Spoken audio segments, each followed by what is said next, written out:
बहन जी, घर की बहू में तो साक्षात माँ अन्नपूर्णा का वास होता है।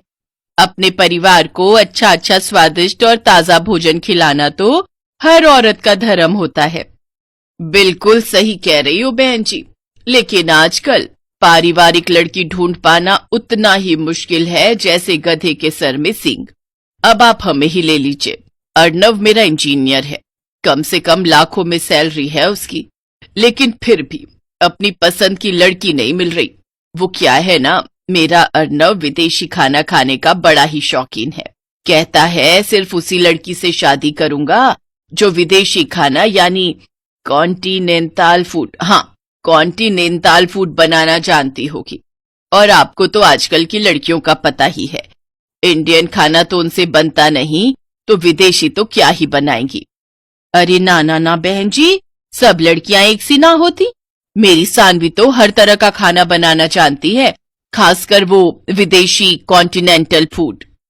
फिर तो जल्दी से उसे बुला दीजिए। उर्मिला अपनी बेटी को बुलाने अंदर जाती है। देखो सानवी, जो भी हो बस इस इंटरव्यू को क्लियर कर ले। बहुत बड़ी पार्टी आई है रिश्ते के लिए, खूब नौकर चाकर और गाड़ियां हैं घर में। तेरी बात पक्की हो गई ना तो तू राज करेगी राज। और सुनना, मैंने तेरी तारीफ में बड़े बड़े कसीदे पढ़ दिए हैं कि तुझे बहुत ही बढ़िया बढ़िया कॉन्टिनेंटल खाना बनाना आता है। माँ, मुझसे आलू पूड़ी रोटी सब्जी ये सब तो ठीक से बनता नहीं। पराठा बनाती हूँ तो पहचानना मुश्किल हो जाता है कि पराठा है या श्रीलंका का मैप। और कॉन्टिनेंटल डिशेस का तो मुझे नाम तक नहीं पता। अरे शुरू शुरू में तू ना वो यूट्यूब देखकर बना लियो, फिर जब उनका मन भर जाएगा कॉन्टिनेंटल खाना खाकर तो वो खुद ही मना कर देंगे बनाने को। वैसे भी अंग्रेजों का ये बेतुका खाना ज्यादा दिन तक थोड़ी ना खाया जाता है। चल अब अच्छे से टचअप लेकर बाहर आ जा। तैयार होकर सानवी बाहर आ जाती है। फिर बातचीत में अर्णव की मम्मी और अर्णव को सानवी बहुत पसंद आती है। साथ ही जब वो ये पूछते हैं कि उसे कॉन्टिनेंटल खाना बनाना आता है तो इस पर सानवी कहती है, कॉन्टिनेंटल खाना जी, वो बनाना तो मेरे बाएं हाथ का खेल है। ये बात सुनते ही लड़के वाले झट से शादी के लिए तैयार हो जाते हैं। कुछ ही दिनों में दोनों की शादी भी हो जाती है। शादी के बाद देखो सानवी, तुम्हारे हाथ के बने कॉन्टिनेंटल खाने की तारीफ तो हमने बहुत सुन ली। अब आज जल्दी से कुछ बढ़िया सा बनाकर खिला दो। अभी बनाकर लाती हूँ। रसोई में जाकर वो यूट्यूब खोलती है, फिर सोचती है, नहीं नहीं नहीं नहीं नहीं, अगर मैंने इन्हें कोई फेमस डिश बनाकर खिलाई तो ये लोग समझ जाएंगे कि मुझे कुछ भी बनाने नहीं आता। ऐसा करती हूँ, कुछ भी बना देती हूँ और उसे कोई भी नाम दे दूंगी। सानवी फ्रिज खोलती है, उसे उसमें तुरई दिखाई देती है। वो कच्ची तोरी में मसाले लगाकर ओवन में ग्रिल होने के लिए रख देती है। कुछ देर बाद वो उसे बाहर निकालती है तो देखती है सारी तुरई करारी हो गई होती है। हे भगवान, ये तो कुछ ज्यादा ही करारी हो गई है। हाँ, एक काम करती हूँ, मेयोनीज और टमाटो केचप दोनों को मिक्स करके इसके ऊपर लगा देती हूँ। फिर सानवी पूरे कॉन्फिडेंस के साथ वो परोसती है और खुद किसी बहाने से रसोई में चली जाती है। वो डिश देखकर अर्णव अपनी माँ से कहता है, छी माँ, ये कौन सी सब्जी की डेड बॉडी है, काली पीली सी। छी माँ, मुझे तो देखते ही उल्टी आ रही है। ऐसा ना हो मुझे उल्टी हो जाए। चुप कर तू, पता भी है मैंने कितने कसीदे पढ़े हैं तेरी तारीफों के। तू मॉडर्न है, तुझे विदेशी कॉन्टिनेंटल खाना पसंद है। अब कहीं बहू को पता चलेगा ना तू ऐसा है तो कहेगी किन गवार लोगों से पाला पड़ गया है। अब उसने बनाया है तो कॉन्टिनेंटल डिश ही होगी कोई। तू तो बस बीच बीच में झूठी मूठी तारीफ करता रही हो। ठीक कहती हो माँ, लेकिन सच्ची में माँ, ये बहुत ही वाहियात है खाने में। तभी सानवी वहां आ जाती है। वाह वाह बहू, क्या मजेदार कॉन्टिनेंटल खाना बनाया है तूने। इतना मजेदार खाना तो मैंने किसी 5 स्टार होटल में भी नहीं खाया।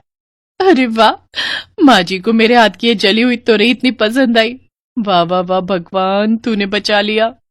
हाँ सानवी, अच्छा बना है। अब तुम कल बनाना इटालियन पास्ता। हाँ हाँ, क्यों नहीं। कम से कम कुछ तो जानी पहचानी चीज खाने को मिलेगी। अगले दिन सानवी इटालियन पास्ता बनाने के लिए किचन में जाती है और यूट्यूब पर रेसिपी देखने लगती है। मुझे तो इनके नाम से भी चक्कर आ रहे हैं। भला मसालों के नाम भी कोई ऐसे रखता है क्या? और ये लेट जूस क्या होता है? सीधे सीधे पत्ता गोभी भी तो बोल सकता है। बस बहुत हुआ, अब तो मैं अपने हिसाब से ही पास्ता बनाऊंगी। और कौन सा ये अंग्रेज आते हैं हमसे सरसों का साग सीखने जो हम इनका पास्ता बनाए।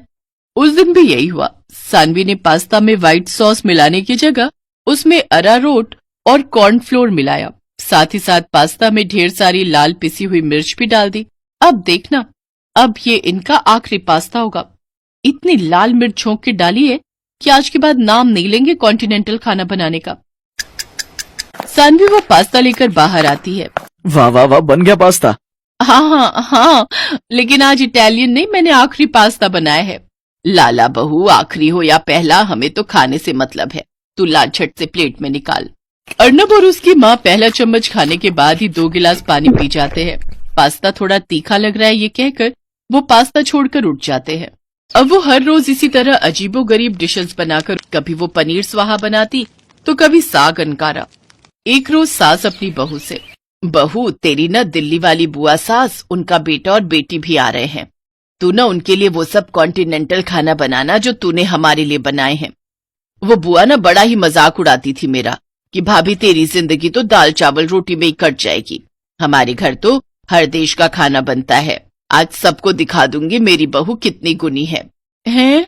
अब पर माँ जी मैं कह रही थी कुछ सिंपल ही बना लेते हैं, सबको ना ये मिर्च मसाले वाला खाना पसंद नहीं आता। नहीं, तुम वही सब बनाना, उन लोगों को भी पता चले कि हमारी बहू कितनी मॉडर्न है। और हाँ, वो पनीर सुहाहा और आखिरी पास्ता भी जरूर बनाना, बस मिर्च थोड़ी कम रखना। शाम को सब मेहमान आ जाते हैं। दिल्ली वाली बुआ, उनकी बेटी और कनाडा में 7 साल तक शेफ की नौकरी करने वाला उनका बेटा मयंक, वो सब सानवी के लिए गिफ्ट लेकर आते हैं। फिर रात को सब बैठकर साथ में डिनर कर रहे थे। मयंक बेटा, तू तो एक बढ़िया शेफ है, लेकिन मेरी बहू तो तुझसे भी बड़ी शेफ है। उसके हाथ का पनीर सुहाहा और आखिरी पास्ता तू खाएगा ना तो उसका स्वाद तो तू भूलेगा ही नहीं। फिर मयंक एक एक करके वो डिशेस चखने लगा तो उसका दिमाग घूमने लगा और वो गुस्से में कहता है, जी अब बस भी करो, कॉन्टिनेंटल के नाम पर ये क्या खिला रहे हो आप? जली हुई तोरे, राख हो चुके पनीर टिक्के और अरारोट में बना हुआ आखिरी पास्ता, ये भी कोई खाना है? अरे ये कॉन्टिनेंटल तो क्या कोई फूड ही नहीं है। भला कौन से ग्रह के लोग ऐसा बेस्वाद खाना खाते हैं? मैं एक शेफ हूँ और अच्छे से बता सकता हूँ इसमें क्या क्या डला है और ये कैसे बना है। सानवी बहू, ये जो कह रहा है वो सच है। मुझे माफ कर दो मम्मी जी, मुझे लगा था मैं यूट्यूब से सब देख देख कर बना लूंगी, लेकिन सब गड़बड़ हो गया। पर आप दोनों तो उंगलियां चाट चाट कर खाते थे ना?